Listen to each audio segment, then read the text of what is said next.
Good morning बच्चों। आज हम लोग मैथ्स में वीडियो संख्या 11 शुरू कर रहे हैं। मैं सत्यकेतु, निदेशक संजय आशिया, मैथ्स और रीजनिंग क्या ये वीडियो लेके आपके सामने पेश हूँ। शुरुआत करते हैं। पहला प्रश्न है, महेश ने साइकिल 500 रुपये में खरीदी। ठीक है, खरीदना मतलब क्या होता है? क्रय मूल्य। ठीक है, लाभ आने का सवाल है। और 600 रुपये में बेच दी। और बेची कितने में बच्चों? 600 रुपये में। 500 रुपये में खरीदी। तो ध्यान दें, जिस मूल्य पे वस्तु खरीदी जाती है वह उसका क्रय मूल्य कहलाता है। क्रय मूल्य कितने रुपए है? 500 रुपये। और 600 रुपये में बेची गई तो विक्रय मूल्य कितना हो गया बच्चों? 600 रुपये। महेश ने एक साइकिल 500 रुपये में खरीदी, क्रय मूल्य 500। 600 रुपये में बेच दी तो विक्रय मूल्य कितना हुआ? 600। जिस मूल्य पर वस्तु बेची जाती है वो उसका क्या कहलाता है? विक्रय मूल्य। विक्रय मूल्य कितना हो गया? 600। अब क्रय, आप व्यवहारिक सोचो, क्रय मूल्य खरीदा 500 में है, विक्रय मूल्य बेचा 600 में, तो लाभ होगा कि हानि? व्यवहारिक सोचो, 500 में खरीदो और 600 में बेचोगे तो क्या होगा? लाभ। व्यवहारिक सी बात है। और लाभ का सूत्र क्या होता है? रटना नहीं, इनको समझना है। विक्रय मूल्य माइनस क्रय मूल्य। कि भाई कितने में बेचा है उसमें से कितने में खरीदा वो घटा दो, वो आपका लाभ होगा। कि भाई 600 रुपये में बेचा है, खरीदा 500 में, तो लाभ कितने का होगा? 600 माइनस 500, 100 रुपये का लाभ होगा। अब हमें लाभ पूछ रहा है तो कितने प्रतिशत लाभ होगा? तो एक सूत्र है बच्चों लाभ प्रतिशत का। समझ आ रही बात? ये लाभ प्रतिशत का एक सीधा सूत्र है। वो सूत्र है बच्चों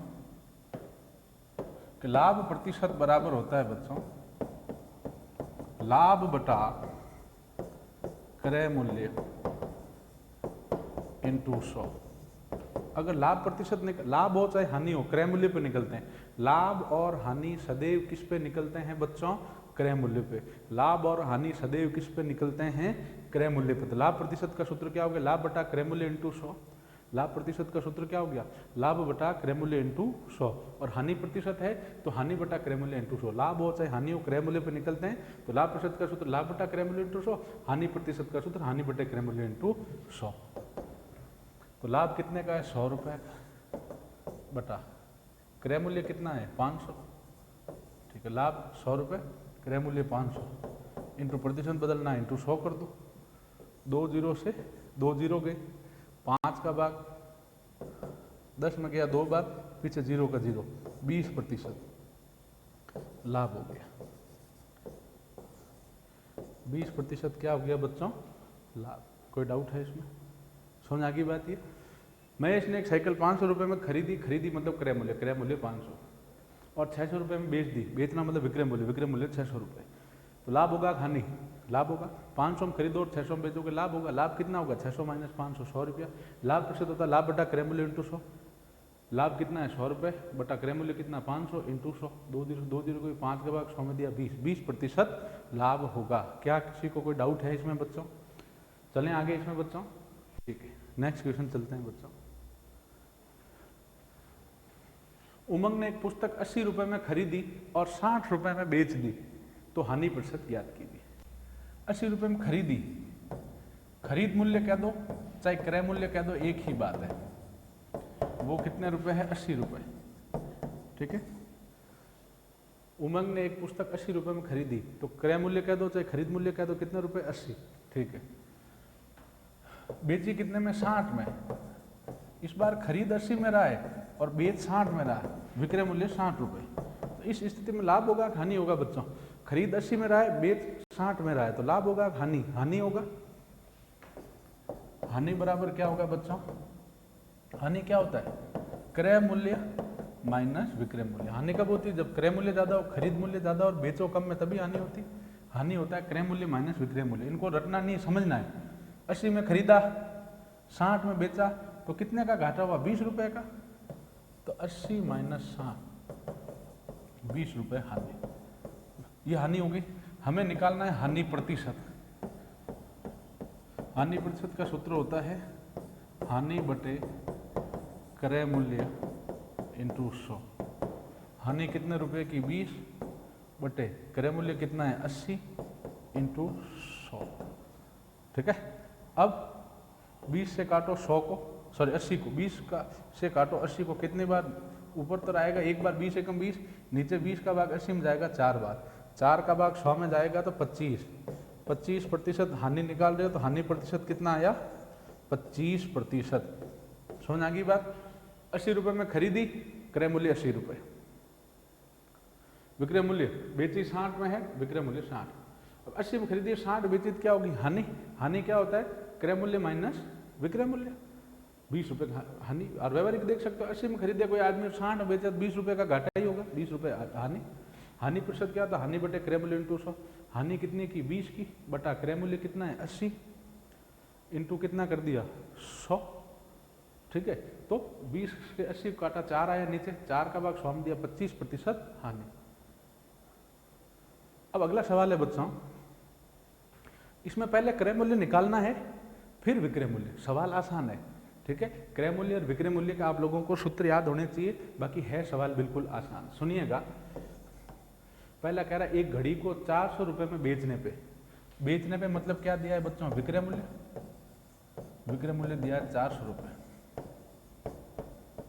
एक घड़ी को 400 में बेचने पे विक्रय मूल्य दिया 400 रुपये, 20% की हानि होती, तो हानि प्रतिशत कितना है बच्चों 20% है। ठीक है, एक घड़ी को 400 रुपये में बेचने पे हानि प्रतिशत कितना है बच्चों 20% हानि होती। एक घड़ी को 400 रुपये में बेचने में मतलब विक्रय मूल्य 400 रुपये है तो हानि प्रतिशत कितना होता है बच्चों 20%। समझ आ रही बात है। ठीक है, अब मुझे बताओ एक चीज याद रखना, विक्रय मूल्य दिया है तो क्रय मूल्य निकाल सकते हैं। याद रखना, अगर आपको विक्रय मूल्य दिया है तो क्रय मूल्य निकालोगे, क्रय मूल्य दिया है विक्रय मूल्य निकालोगे। समझ आ गई बात है। अगर एक मूल्य दिया है तो दूसरा निकाल सकते हैं, क्रय मूल्य दिया है तो विक्रय मूल्य निकालेंगे, और अगर विक्रय मूल्य दिया है तो हम लोग क्रय मूल्य ज्ञात करेंगे। कोई डाउट है बच्चों इसमें, ध्यान दें। तो विक्रय मूल्य दिया तो हम यहाँ पे घड़ी का क्रय मूल्य निकाल देंगे। क्रय मूल्य का सीधा सूत्र है, इस सूत्रों को रटना है बच्चा, इन सूत्रों को कंठस्थ करना है। सूत्र समझे नहीं जाते हैं, रटे जाते हैं। क्रय मूल्य का सूत्र है विक्रय मूल्य इंटू 100 बटे 100 प्लस लाभ है तो 100 प्लस लाभ प्रतिशत होता है बच्चों, और हानि है तो माइनस हानि प्रतिशत। सीधी सी बात है, लाभ होगा तो 100 प्लस होगा क्योंकि लाभ है तो जुड़ेगा, हानि है तो 100 माइनस होगा। क्या कोई डाउट है इसमें बच्चों? समझ आ रही बात। विक्रय मूल्य कितना है 400 रुपये, हानि प्रतिशत कितना है 20%। ठीक है, अच्छा मैंने बता दिया विक्रय मूल्य दिया हुआ है तो क्रय मूल्य निकालना है, क्रय मूल्य दिया है तो विक्रय मूल्य निकालना है। तो अगर विक्रय मूल्य दे रखा है 400 और हानि प्रतिशत दे रखा है तो यहाँ से क्रय मूल्य निकालो। क्रय मूल्य का सूत्र होता है विक्रय मूल्य इंटू 100 बटे 100 प्लस लाभ प्रतिशत, अगर लाभ है तो, और हानि है तो 100 माइनस हानि प्रतिशत। समझ आ रही बात। तो इस सूत्र में रखेंगे तो विक्रय मूल्य 400 इंटू 100 बटे 100, हानि है तो माइनस 20, ये आ जाएगा 400 इंटू 100 बटे 80, यही आएगा बच्चों। विक्रय मूल्य की जगह विक्रय मूल्य 400 इंटू का इंटू 100 का 100 बटे 100, हानि है तो माइनस होगी, लाभ है तो जुड़ता है 100 में, हानि है तो घटती 100 माइनस हानि कितनी 20, 100 माइनस 20, ऊपर आगे 100, 400 इंटू 100 बटे 80, 80 का भाग दिया 400 में 5 बार, 5 इंटू 100, घड़ी का जो क्रय मूल्य है वो कितने रुपए आ गया बच्चों 500 रुपये। घड़ी का क्रय मूल्य कितना आ गया बच्चों 500 रुपये। घड़ी का क्रय मूल्य कह दो चाहे खरीद मूल्य कह दो, कितने रुपए आ गया बच्चों 500 रुपये। ठीक है, ये हमने निकाल दिया घड़ी का क्रय मूल्य। तो घड़ी का क्रय मूल्य है 500 रुपये। ठीक है, अभी तक हमने कुछ नहीं किया, विक्रय मूल्य दिया था, एक घड़ी को 400 में बेचने पर विक्रय मूल्य दिया 400, 20% की हानि होती है, हानि प्रतिशत 20%। विक्रय मूल्य दिया होता है तो क्रय मूल्य निकालते हैं, क्रय मूल्य दिया होता है तो विक्रय मूल्य निकालते हैं, विक्रय मूल्य दिया है क्रय मूल्य निकाल देंगे। क्रय मूल्य का सूत्र विक्रय मूल्य इंटू 100 बटे 100, लाभ है तो प्लस लाभ प्रतिशत, हानि है तो माइनस हानि प्रतिशत। विक्रय मूल्य जो विक्रय मूल्य 400 इंटू का इंटू 100 का 100 बटे 100, हानि है 20% तो माइनस 100 माइनस 20, 100 400 इंटू 100 बटे 100 माइनस 20 कितना हो गया 80, 80 का भाग 400 में दिया 5, 5 इंटू 100 हो गया 500, ये हो गया घड़ी का क्रय मूल्य। घड़ी का क्रय मूल्य लिख दिया हमने यहाँ पे 500। समझ आ रही बात है? सॉरी। अब आप लोग ध्यान दें, अब कह रहा है उसे कितने में बेचा जाए। बेचा जाए मतलब क्या पूछ रहा है? विक्रय मूल्य पूछ रहा है। कितने में बेचा जाए मतलब हमें क्या पूछ रहा है बच्चों? विक्रय मूल्य। कब? कि जब उसको कितने में बेचा जाए कि लाभ कितना प्रतिशत हो? 10%। घड़ी को कितने रुपए में बेचा जाए कि लाभ 10% हो। तो लाभ प्रतिशत जो है वो कितना परसेंट दिया है? 10%। ठीक है। मैंने एक चीज बताई थी बच्चों, विक्रय मूल्य दिया होता है तो क्रय मूल्य निकालते हैं। जैसे क्रय मूल्य दिया तो ऑटोमेटिकली क्या निकालेंगे? विक्रय मूल्य। क्रय मूल्य दिया है बच्चों तो ऑटोमेटिकली क्या निकालेंगे? विक्रय मूल्य। विक्रय मूल्य का सूत्र क्या होता है बच्चों? विक्रय मूल्य का सूत्र होता है बच्चों क्रय मूल्य इंटू 100 प्लस लाभ प्रतिशत। भाई लाभ है तो 100 प्लस होता है और हानि है तो माइनस हानि होती है। ठीक है, ये ध्यान दें। लाभ है तो 100 प्लस के क्रय मूल्य इंटू 100 प्लस लाभ प्रतिशत। क्रय मूल्य इंटू 100 प्लस लाभ प्रतिशत। हानि है तो 100 माइनस हानि प्रतिशत बटे 100। तो क्या हो जाएगा? क्रय मूल्य कितना है इस घड़ी का हमने निकाला? 500। क्रय मूल्य की जगह 500 इंटू लाभ कितना? 10%। तो 100 प्लस कितना कर लोगे? 10 बटे 100। तो 500 इंटू 110 बटे 100। 2 जीरो गए, 110 इंटू 5, 550 रुपये आपके घड़ी का क्या आ जाएगा? विक्रय मूल्य। समझ आ गई बात? ये क्या इसमें कोई डाउट है बच्चों? तो पहले क्या दिया हुआ था? विक्रय मूल्य और हानि प्रतिशत दिया हुआ था। विक्रय मूल्य दिया तो पहले घड़ी का क्रय मूल्य निकाल दिया। घड़ी का क्रय मूल्य जब 500 आया, अब कह रहा है उसको कितने में बेचें। बेचें मतलब क्या पूछ रहा है? विक्रय मूल्य। उसको कितने बेचें मतलब विक्रय मूल्य पूछ रहा है। ठीक है, लाभ प्रतिशत दिया हुआ है तो सीधा सूत्र लगाओ विक्रय मूल्य का। क्रय मूल्य दिया है तो हम लोग विक्रय मूल्य ज्ञात कर सकते हैं, विक्रय मूल्य दिया तो हम लोग क्रय मूल्य ज्ञात कर सकते हैं। विक्रय मूल्य का सीधा सूत्र होता है क्रय मूल्य इंटू 100 प्लस लाभ प्रतिशत या 100 माइनस हानि प्रतिशत। क्रय मूल्य देखो 500 इंटू लाभ है 10 तो 100 प्लस 10 बटे 100। तो 500 इंटू 110 बटे 100। 2 110 इंटू 5, 550 रुपये इसका क्या हो गया बच्चों? विक्रय मूल्य। चले आगे। ठीक, अगला सवाल है। इस सवाल में एक ट्रिक लगेगी। ये सवाल अगर इस टाइप का सवाल आता है तो इसमें एक ट्रिक लगती है। ट्रिक से बड़ा ही आसानी से सवाल हो जाता है। प्रश्न है बच्चों, किसी वस्तु के क्रय मूल्य तथा विक्रय मूल्य का अनुपात 20:21 है। प्रश्न में क्या दिया है? कोई वस्तु है, उसका क्रय मूल्य अनुपात जो विक्रय मूल्य है वो बराबर है 20:21। कोई वस्तु है जिसका क्रय मूल्य अनुपात विक्रय मूल्य बराबर कितना है? 20:21। आपको क्या, ये ट्रिक याद रखें, आपको इस स्थिति में क्या मान लेना है सीधा ही कि भैया क्रय मूल्य कितने रुपए है? 20 रुपए और विक्रय मूल्य कितना है? 21 रुपए। क्रय मूल्य अनुपात विक्रय मूल्य 20:21 दिया तो सीधा क्रय मूल्य 20 रुपये, विक्रय मूल्य 21 रुपये मान लेना है। अब आप मुझे बताओ, अगर किसी वस्तु का क्रय मूल्य 20 रुपया है, मतलब खरीदा 20 में, विक्रय मूल्य 21 रुपया है, मतलब बेचा 21 में, खरीदा 20 में है, बेचा 21 में, विक्रय मूल्य 21 है। क्रय मूल्य 20 रुपये है, खरीदा 20 में है, विक्रय मूल्य 21, बेचा 21 में, लाभ होगी हानि? लाभ होगा। लाभ क्या होगा बच्चों? विक्रय मूल्य माइनस क्रय मूल्य। 21 माइनस 20, 1 रुपये लाभ होगा। तो लाभ प्रतिशत क्या होता है बच्चों? 1 रुपये लाभ होगा तो लाभ प्रतिशत निकलेगा। लाभ प्रतिशत क्या होता है? मैंने बताया था लाभ बटा क्रय मूल्य इंटू 100। लाभ कितना? 1 रुपये बटा क्रय मूल्य कितना माना था? 20 इंटू 100। 100 में 20 का भाग दिया, 5% लाभ। प्रश्न समझ आया कि नहीं आया बच्चों? एक बार तेजी से वापस समझते हैं। अगर क्रय मूल्य और विक्रय मूल्य अनुपात के रूप में दे देता है कि किसी वस्तु का क्रय मूल्य अनुपात विक्रय मूल्य बराबर इतने रुपए है, तो उस स्थिति में हम लोग क्या करेंगे बच्चों? प्रश्न में क्रय मूल्य अनुपात विक्रय मूल्य बराबर है 20:21, तो हमें ट्रिक क्या पढ़ना है? क्रय मूल्य 20 मान लो, विक्रय मूल्य सीधा 21 मान लो। अब सोचो, यहाँ लाभ होगा हानि? भैया 20 रुपये में खरीदा है, 21 रुपये में बेचा है, तो लाभ ही होगा। लाभ कितने रुपए होगा? 21 माइनस 20, 1 रुपया। तो लाभ प्रतिशत निकाल दो। हानि होती है तो हानि प्रतिशत निकाल देते हैं। लाभ और हानि किस पे निकलते हैं? दोनों क्रय मूल्य पे। लाभ प्रतिशत का सूत्र लाभ बटा क्रय मूल्य इंटू 100। लाभ कितना रुपए? 1 बटा क्रय मूल्य कितना है? 20, 1/20 इंटू 100। 20 का भाग 100 में दिया 5, 5% लाभ होगा। कोई डाउट है इसमें? चलें आगे बच्चों, ठीक है। सेम सवाल है, सेम जो भी मैंने सवाल कराया घड़ी वाला वैसे।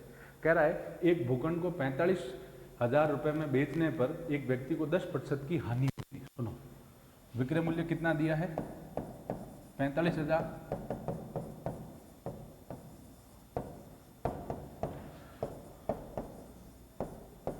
हानि प्रतिशत कितनी दी है? 10%। क्या कह रहा है? एक भूखंड को 45,000 रुपये में बेचने पर एक व्यक्ति को 10% की हानि होती है। बेचने पे मतलब विक्रय मूल्य कितना है? 45,000। हानि प्रतिशत, हानि कितने की होती है? 10% की। समझ आ रही बात ही? ठीक है।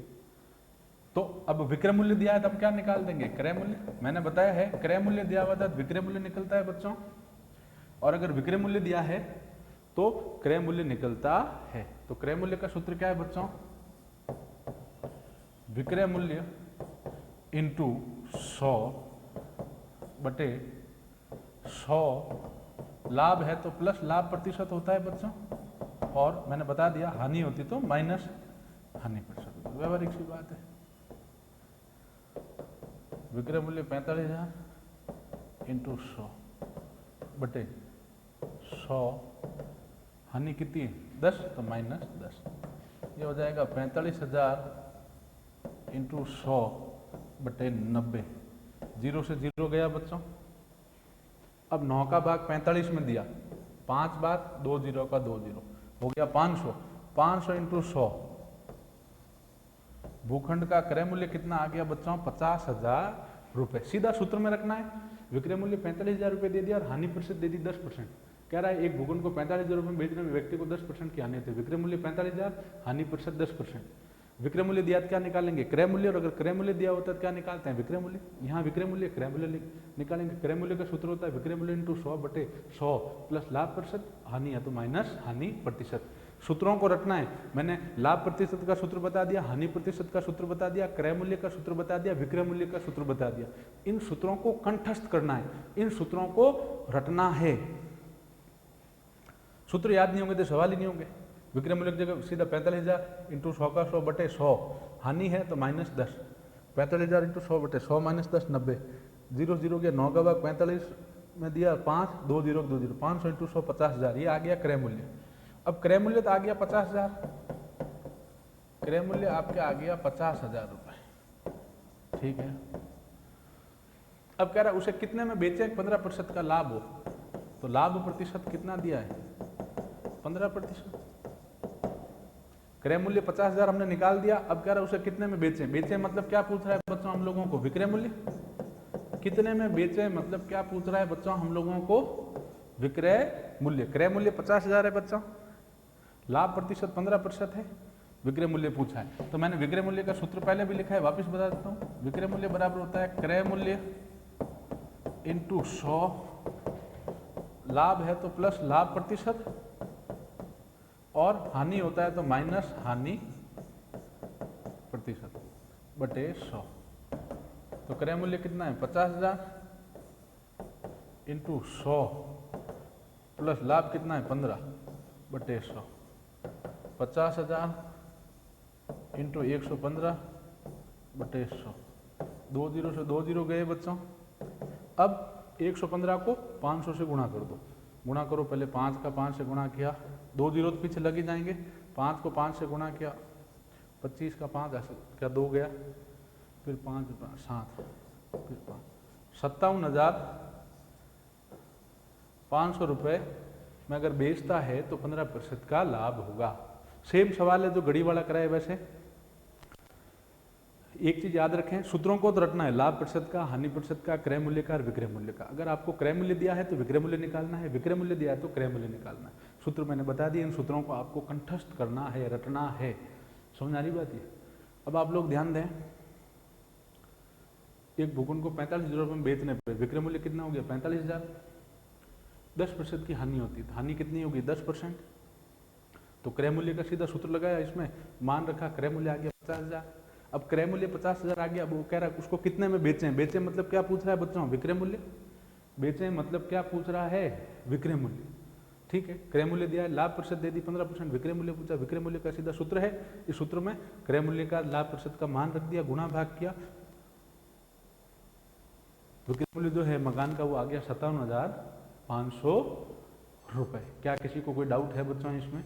चलें आगे, चलिए अगला सवाल चलते हैं बच्चों।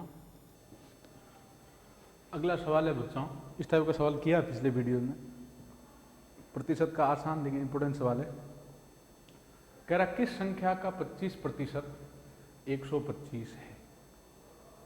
ठीक है, किस संख्या का 25% 125 है। सुनिएगा, अगर कोई चीज पूछी जाती है तो उसको x मानते हैं। जो चीज पूछी जाती है उसको हम क्या मानते हैं बच्चों, x। जो चीज पूछी जाती है उसको हम लोग x मानते हैं। समझ आ गई बात? कह रहा है किस संख्या का 25%, तो हमने कहा भाई संख्या पूछ रहा है कि किस संख्या का, तो हमने कहा कि भाई माना कि वो संख्या बराबर क्या है, x। ध्यान दें, अगर कहता है किस संख्या का, तो हमने क्या कहा कि भाई माना कि वो संख्या बराबर कितनी है बच्चों, x। किस संख्या का, तो संख्या को क्या मान लिया, x। ठीक है, हमें नहीं पता है संख्या, जो चीज पूछी जाती है उसको x मानते हैं। किस संख्या का, संख्या नहीं पता, संख्या का मान लिया x। ठीक है, किस संख्या का 25%, अब संख्या x मानी मतलब x का 25% कितना है बच्चों, 125।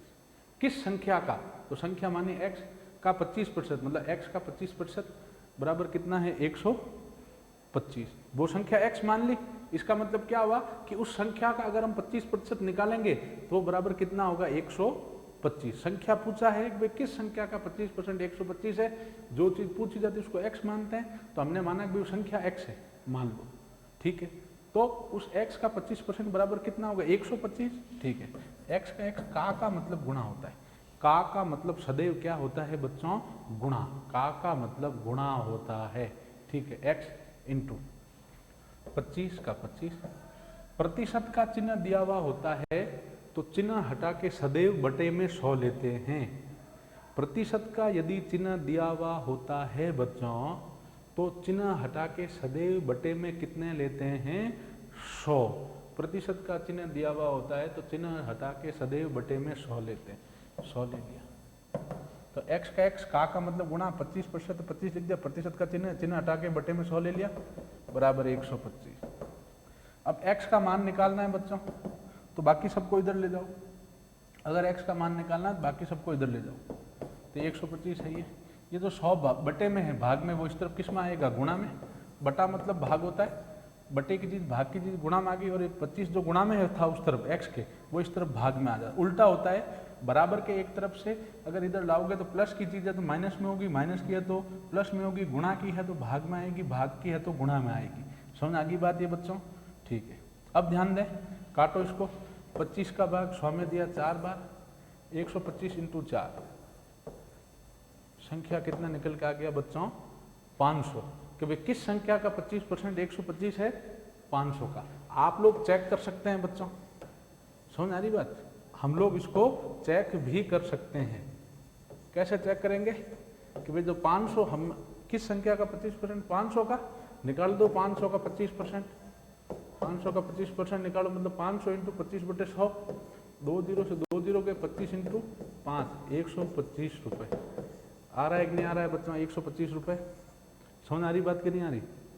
तो जो उत्तर 500 आए उसको वापस 25% निकाल के चेक करना था, तो वापस 500 का 25% निकाल दो, 125 आ जाएगा। 125 ही कह रहा है। क्या इसमें किसी को कोई डाउट है? कह रहा है किस संख्या का 25%, तो जो चीज पूछी जाती है उसको x मानते हैं, तो हमने कहा भाई माना संख्या बराबर x है। इसका मतलब क्या हुआ, वो जो x है, वो जो संख्या है, उसका 25% बराबर कितना है, 125। ठीक है, x का 25% बराबर 125। x का x का मतलब गुणा 25 का 25, प्रतिशत का चिन्ह हटाए, बटे में 100 आ गया, बराबर 125। ले जाओ सबको उस तरफ, इस तरफ केवल x रखना है। x बराबर क्या हो जाएगा, 125। 100 बटे में उस तरफ गुणा में चला गया और 25 भाग में आ गया। 25 का भाग 100 में दिया 4 बार, 4 को 125 से गुणा किया, 500। समझ आ गई बात ये? ठीक है, अब इसी को अगर हम लोग ऑप्शन से करें, ठीक है, तो ध्यान दें, इसको आप ऑप्शन से भी कर सकते हैं, इस विधि से भी कर सकते हैं बच्चों हम लोग, और इसको ऑप्शन से भी कर सकते हैं। ठीक है, कैसे करते हैं ऑप्शन से, कि जो चार ऑप्शन में संख्याएं दे रखी है, चारों का 25% निकाल दो, जिस ऑप्शन के लिए 25% 125 आएगा प्रश्न में दिए अनुसार, वही क्या होगा आंसर। जैसे ऑप्शन ए में जो है संख्या दे रखी 450, तो हर एक का क्या करोगे,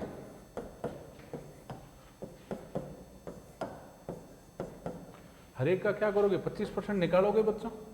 हर एक का कितना परसेंट, जो चारों ऑप्शन में संख्याएं दे रखी है, हर एक का कितना परसेंट ज्ञात करोगे बच्चों, 25%। चारों में से जिस ऑप्शन का 25% 125 है, वही आपका क्या होगा आंसर।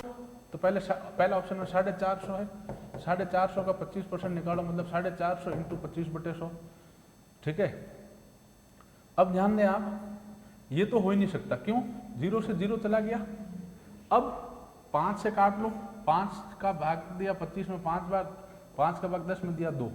अब ऊपर है 45 इंटू 5, नीचे है बटे में 2, तो 2 से का भाग ना तो 45 में जाएगा ना 5 में जाएगा, तो 45 इंटू 5/2 है, तो इसका मान तो किस में आएगा बच्चों, पॉइंटों में।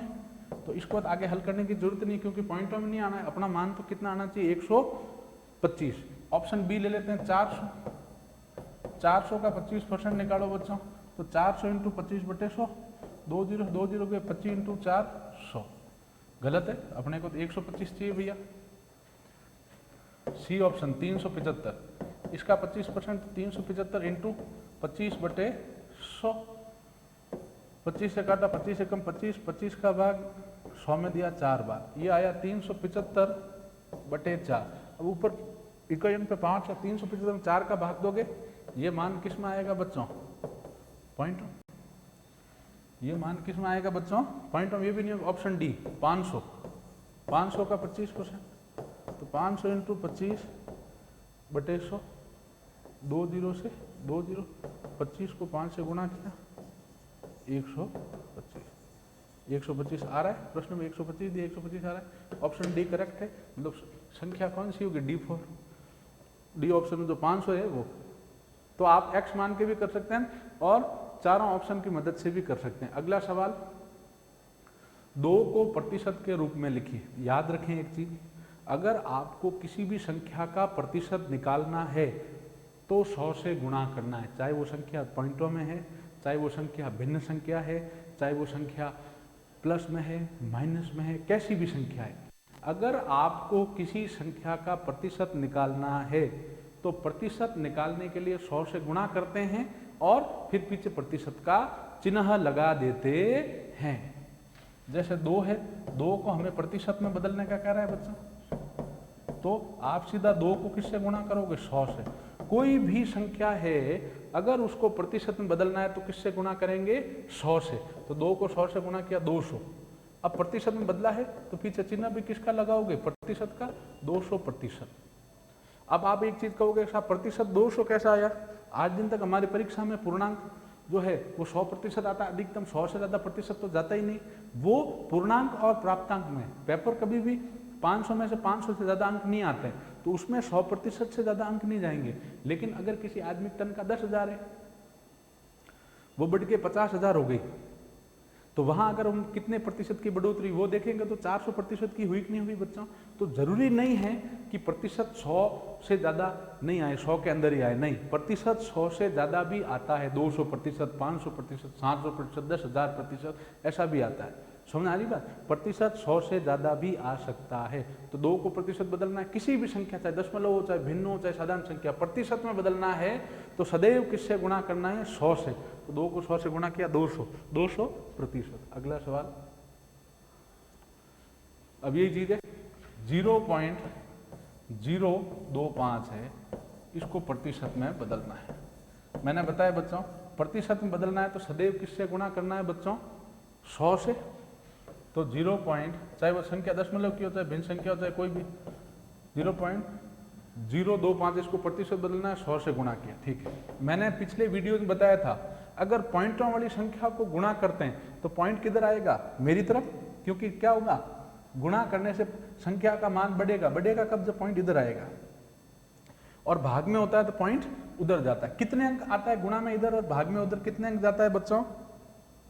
जितने की जीरो है। तो यहां 100 में कितने जीरो है? 2। 100 में जीरो कितने हैं? 2। गुणा में है तो पॉइंट 2 अंक इधर आएगा,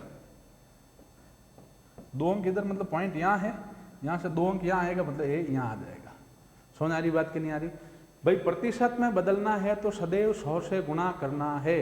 अगर हमें किसी संख्या को प्रतिशत में बदलना है, चाहे वो दशमलव संख्या है, चाहे वो भिन्न संख्या है, चाहे वो साधारण संख्या है, उसको सदैव 100 से गुणा करेंगे। कह रहा है प्रश्न में 0.025 को प्रतिशत बदलना है तो 0.025 है, इसको 100 से गुणा कर दिया। 100 में कितने जीरो है? 2। अब गुणा में पॉइंट मेरी तरफ आएगा क्योंकि मान बढ़ता है, भाग में है तो पॉइंट उधर जाएगा। कितने अंक? जितने जीरो, 2 जीरो, 2 अंक आएगा, पॉइंट 2 अंक इधर आएगा, 2 अंक इधर आएगा, मतलब यहाँ पॉइंट 2 अंक इधर आएगा, 1 2 यहाँ आ जाएगा। आगे जीरो का कोई मतलब नहीं होता। ये हो गया 2.5। प्रतिशत बदला, इसलिए पीछे चिन्ह किसका लगाओगे? प्रतिशत का। उत्तर आ गया 2.5 प्रतिशत। अगला प्रश्न है बच्चों, आसान लेकिन इंपॉर्टेंट प्रश्न है, ठीक है, अक्सर एग्जाम में आता है आसान। 100 मान के करना है। बाकी कोई भी चैप्टर में सवाल जो होता है उसमें साधारणतः x मानते हैं, प्रतिशत के सवालों में 100 मानना है। कह रहा है एक चुनाव में 2 उम्मीदवार थे, ठीक है, एक चुनाव में, एक इलेक्शन में कितने कैंडिडेट खड़े थे? 2। एक उम्मीदवार जिसे 43% मत प्राप्त हुए, दूसरे उम्मीदवार द्वारा 420 मतों से पराजित हो गया, ठीक है। टोटल देखो, सुनो, प्रश्न में कह रहा है 2 कैंडिडेट खड़े हैं चुनाव में, अच्छा, और जिसको 43% वोट प्राप्त हुए हैं, जिसको 43% वोट प्राप्त हुए हैं, वो टोटल कितने मतों से हारा है? 420 मतों से हारा है। तो कुल कितने वोट डाले गए? समझ आ गई बात है? अब इसमें क्या करना है बच्चों, सुनो, कुल वोट पूछे हैं तो माना कि कुल मत बराबर 100। बाकी सभी चैप्टर्स के सवालों में x मानते हैं। प्रतिशत के सवाल, प्रतिशत जो चैप्टर है उसके सवालों को अगर हल करना है बच्चों तो उसमें हम 100 मानते हैं। उसमें हम लोग कितना मानते हैं? 100। माना कि कुल मत बराबर कितना है? 100। समझ आ गई बात? टोटल वोट 100 है। उम्मीदवार कितने खड़े हैं? 2 उम्मीदवार खड़े हैं बच्चों। हमने कहा भाई माना कि कुल मत 100 है, ठीक है। अब सुनो, जो हारने वाला है उसको कितने प्रतिशत मत प्राप्त हुए बच्चों? 43%। जो हारने वाला है उसको कितने प्रतिशत मत प्राप्त हुए बच्चों? 43%। तो अब प्रतिशत का मतलब क्या होता है? 100 में से। प्रतिशत का मतलब क्या होता है बच्चों? 100 में से। तो 100 में से 43, कुल मत 100 ही माने हैं तो 100 में से अपना भी हारने वाले को 43%, मतलब 100 में से 43 होता है, और कुल मत 100 ही माने तो हारने वाले को टोटल वोट कितने मिल गए? 43। अब 2 जने चुनाव में हैं, हारने वाले को 43 वोट मिले हैं, तो जीतने वाले को कितने मिलेंगे बच्चों? 100 माइनस 43 बराबर 57 वोट होंगे कि नहीं होंगे बच्चों? कुल मत 100 माना है, हारने वाले को 43% मिल रहा है, 100 ही माना है तो 43 वोट हो गए हारने वाले के, तो जीतने वाले के वोट कितने होंगे बच्चों? 100 माइनस 43 कितने वोट होंगे? 57। कुल वोट 100, हारने वाले को 43, तो जीतने वाले को 100 माइनस 43 कितने वोट हो गए? 57 जीतने वाले के। तो अंतर कितने का होगा बच्चों? हार या जीत का? हार या जीत का अंतर मतलब कितने से हारे या जीते? जीतने वाले को कितने मिले हैं? 57 माइनस हारने वाले को कितने मिले हैं? 43 घटाया, तो अंतर कितने वोटों का आया बेटा? 14 वोटों का। यहां तक किसी को डाउट है? बिल्कुल व्यवहारिक बात है, फिर समझाता हूं। उम्मीदवार चुनाव वाले सवाल में 100 मानना है। माना कि कुल मत पूछा है तो माना कि कुल मत बराबर 100, ठीक है। कह रहा है हारने वाले को 43% मत प्राप्त हुए। समझ आ रही बात? 43%, ठीक है। अब प्रतिशत का मतलब 100 में से होता है, कुल वोट 100 ही माना, हारने वाले कितने मिल गए? 43, ठीक है। अगर 2 उम्मीदवार खड़े हैं और 100 वोट में से वोट इलेक्शन हो रहा है, हारने वाले को 43 मिले, तो बाकी वोट किसको मिलेंगे? जीतने वाले को। 2 ही तो उम्मीदवार है, तो जीतने वाले कितने मिलेंगे? 100 माइनस 43 बराबर 57 वोट। तो हार या जीत कितने की हुई? अंतर कितने का हुआ? 57 माइनस 43। बराबर कितने वोट का अंतर होगा? 14 वोट का। ठीक है, अब हमें निकालना कुल मत। ठीक है, तो चूंकि अच्छा हारा वास्तव में कितना, 420 मतों से हार हुआ है। हार कितने से हुई है? 420 मतों से हार हुई है, तो कुल वोट तो 100 के हिसाब से देखो, चूंकि 14 वोट से हारने पर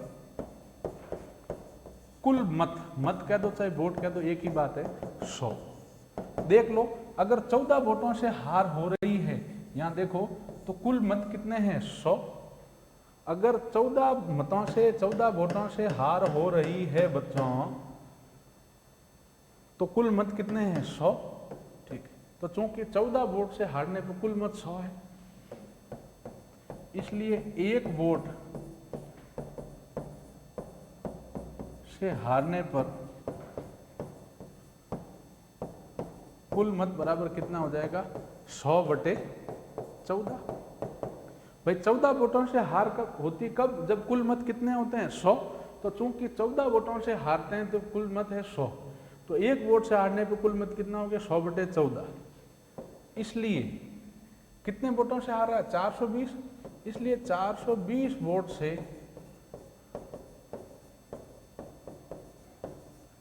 हारने पर कुल मत बराबर कितना हो गया? 100/14 इंटू 420। 14 का भाग दिया 420 में, 14 42 3 0 30 इंटू 100, 3000 वोट हो गए टोटल वोट कितने हो गए बच्चों? 3000 वोट। फिर अगर हमें कहें कि जीतने वाले को कितने मिले, हारने वाले को कितने मिले, तो हम लोग वो भी ज्ञात कर सकते हैं। भैया जीतने वाले को कितने मिलेंगे और हारने वाले को कितने मिलेंगे, वो कैसे ज्ञात करेंगे हम लोग? जीतने वाले को कितना परसेंट मिलेंगे? 3000 का कितना परसेंट निकालना है? 57%। और हारने वाले के लिए कितने परसेंट निकालने हैं? जो कुल मत है 3000, उसका 43%। हारने वाले को 43। कुल मत जब अपने पास 3000 आ गए बच्चों और हमें प्रतिशत निकालना आता है, हालांकि सवाल यहीं तक था, इसका उत्तर डी फॉर डॉग ऑप्शन हो जाएगा। ठीक है, कि भाई कुल वोट कितने थे? 3000। समझ आ गई बात? ये सवाल वापिस समझाऊंगा, हालांकि कुल वोट 3000, ये उत्तर आ गया। लेकिन हो सकता है ये नहीं पूछे कि भाई कुल वोट कितने, ये पूछ सकता है जीतने वाले को कितने मिले या हारने वाले को कितने मिले। तो भैया कुल वोट आ गए 3000, जीतने वाले को मिल रहे हैं 57%, वो देख लो, तो 3000 का 57% ले लो और प्रतिशत निकालना आता है। और हारने वाले को कुल वोट कितने मिले, तो भैया 3000 का 43% ले लो। क्या किसी को कोई डाउट है बच्चों? समझ आ रही बात कि नहीं आ रही? ठीक है, ध्यान दें, ये चुनाव वाला सवाल है, इसमें 100 मान के चलते हैं। प्रतिशत के सवालों में हम लोग सामान्यतः 100 मान के करेंगे। कह रहा है एक चुनाव में 2 उम्मीदवार खड़े थे बच्चों, हारने वाले को 43% मत प्राप्त हुए और वो टोटल कितने वोटों से हार गया? 420 वोटों से। तो कह रहा कुल कितने मत थे, टोटल वोट कितने थे? प्रतिशत के सवालों में 100 मानते हैं, बाकी सब में x मानते हैं, प्रतिशत के सवालों में 100। कुल वोट पूछें, जो चीज पूछी जाती है उसी को x या 100 मानते हैं। मानना कि कुल मत बराबर 100, हारने वाले को 43% मिल रहे हैं, तो हारने वाले का 43%। ठीक है, तो जीतने वाले को कितने मिलेंगे? 100 वोट है टोटल, हारने वाले को 43 मिला, तो टोटल जीतने वाले को 100 - 43 कितने मिलेंगे? 57। तो अंतर कितने का होगा? जीतने वाले को 57 मिला, हारने वाले को 43 मिला, अंतर कितने का होगा? 57 - 43, 14 वोटों का अंतर होगा। हार या जीत कितने की हुई? 14 की। ये कब हुई 14 वोटों की हार या जीत? जब कुल मत कितने हैं? 100। ठीक है, और हमें दिया कुल मत 420 मतों से हारने पे कुल मत, तो 14 लेके लेको कि भाई चूंकि 14 वोटों से हारने पे कुल मत कितने हैं? 100, इसलिए एक वोट से हारने पे कुल मत कितने हैं? 100/14।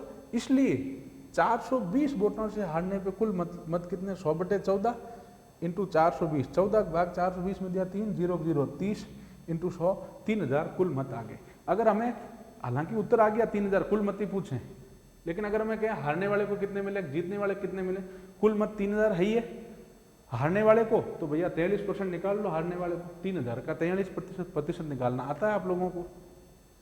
कि जीतने वाले को कितने परसेंट मिले, तो 43 हारने वाले को थे, जीतने वाले को 57%, तो जीतने वाले को तो भाई 3000 का 57% ज्ञात कर ले।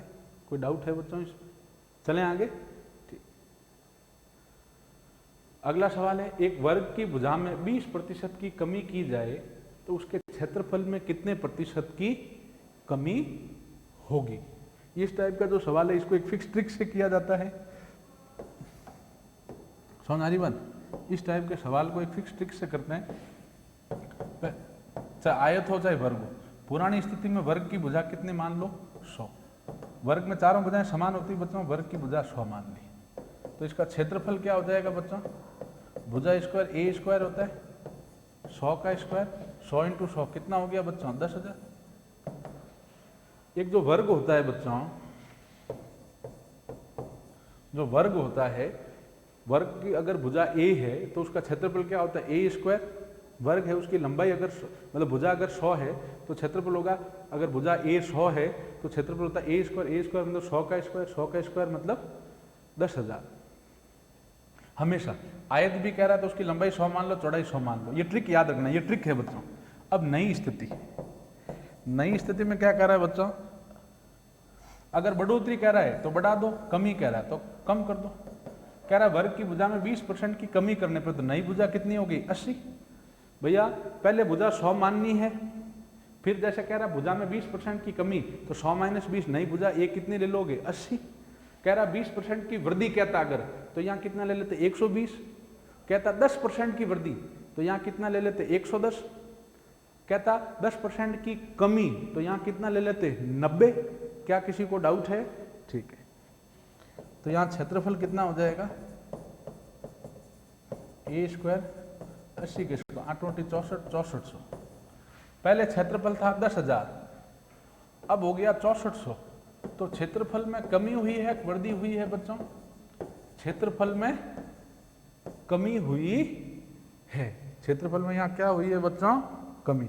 कमी कितने की हुई है 10,000 माइनस 6400, ये कितना है 3600। 3600 मतलब सीधा कितना कहना है 36% कमी। 3800 आता है तो 38%, 3500 आता है तो 35%, उत्तर आ गया 36% कमी। क्या इसमें किसी को कोई डाउट है बच्चों? आगे चलें। ठीक है, आज के इन सवालों को करना है, क्रय मूल्य, विक्रय मूल्य, लाभ प्रतिशत, हानि प्रतिशत, जो भी सूत्र बताएं उनको रटना है। ठीक है बच्चों, अब इसके बाद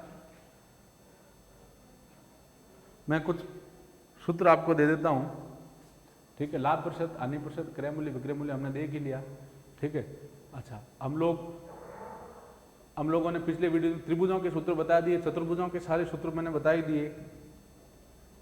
ठीक, आज हम बात करते हैं जैसे बेलन, इन सूत्रों को रटना है। ठीक है, बेलन क्या होता है बच्चों? ये जो पाइप है, कोई भी सिलेंडर है, ये सारी चीजें बेलन। इसमें दो ऊपर नीचे वृत्ताकार आधार होते हैं, जैसे मार्कर है ये बेलनाकार है, कोई भी पाइप है। समझ आ रही बात है? घर पे जो अपनी माँ अपने लिए रोटी बनाती है, वो जो उसके डंडे हटा दो तो वो जो शेप है वो बेलन के आकार का है। बेलन में क्या होता है, ये ऊपर का हो चाहे नीचे के वृत्ताकार आधार होता है। इसकी आर क्या होती है त्रिज्या, और इसकी एच क्या होती है ऊंचाई हाइट। एच इसकी ऊंचाई होती है, एच ऊंचाई होती है, आर इसकी त्रिज्या होती है। अब इसमें एक चीज है, एक तो होता है वक्र पृष्ठीय क्षेत्रफल, दोनों चीजें बारीकी से समझना। एक तो होता है बच्चों वक्र पृष्ठीय क्षेत्रफल।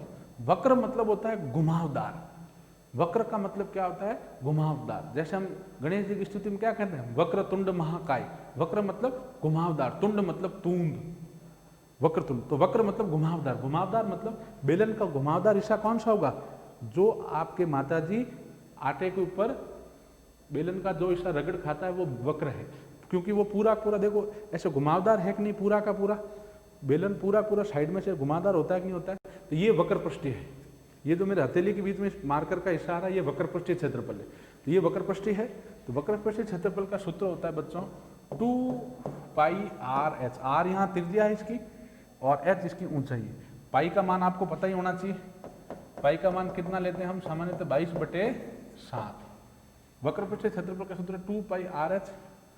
अब कुल पृष्ठीय क्षेत्रफल जो है, कुल पृष्ठीय क्षेत्रफल, तो टोटल पृष्ठीय क्षेत्रफल कितना होगा कि भाई एक तो उसमें वक्र पृष्ठीय क्षेत्रफल जुड़ेगा 2πr/h, ये तो लेना ही लेना है, ये ले ही लिया बच्चों। जब कुल पृष्ठीय क्षेत्रफल की बात करेंगे तो ये तो लेना ही, वक्र पृष्ठीय क्षेत्रफल ये कितना है 2πr/h।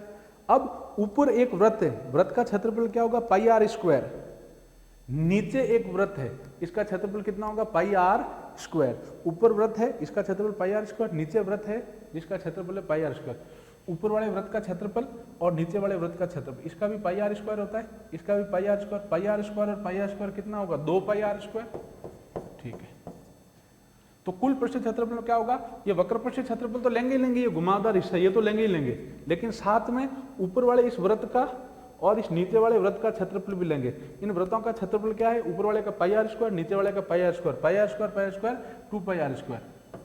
2 कॉमन आ गया, पाई कॉमन आ गया, आर कॉमन आ गया। यहां से रहा h प्लस आर स्क्वायर में आर गया, पीछे रहा आर। वक्र पृष्ठ क्षेत्रफल 2 पाई आर एच, कुल पृष्ठ क्षेत्रफल 2 pi are कोष्टक h plus are. अब बात करते हैं आयतन। आयतन मतलब उसमें कितना पानी आ सकता है, उसमें कितनी हवा भरी है, वो स्थान कितना घेरा हो। उसका सूत्र होता है बच्चों पाई आर स्क्वायर एच। उसका सूत्र क्या है पाई आर स्क्वायर एच। इन सूत्रों को रटना है, कंठस्थ करना है। पिछले जो भी सूत्र बताए उनको रटना है, सूत्रों को लिख लिख के याद करना है। जो सवाल बता रहा हूँ उनको भी कॉपी पेन लेके प्रैक्टिस करना। आजकल एक फैशन हो गई, गणित ऐसे पढ़ते हैं, पढ़ना नहीं, कॉपी पेन लेके हल करना है। समझ आ गई बात ये। और आज चूंकि अखबार में आ गया, ये खुशखबरी आप लोगों के लिए कि स्कूलें और जो कोचिंग्स है वो 15 अक्टूबर से खुल रही है, तो उम्मीद करते हैं कोचिंग्स भी खुल जाए। ठीक है, तब तक आप लोग मेहनत करें। धन्यवाद।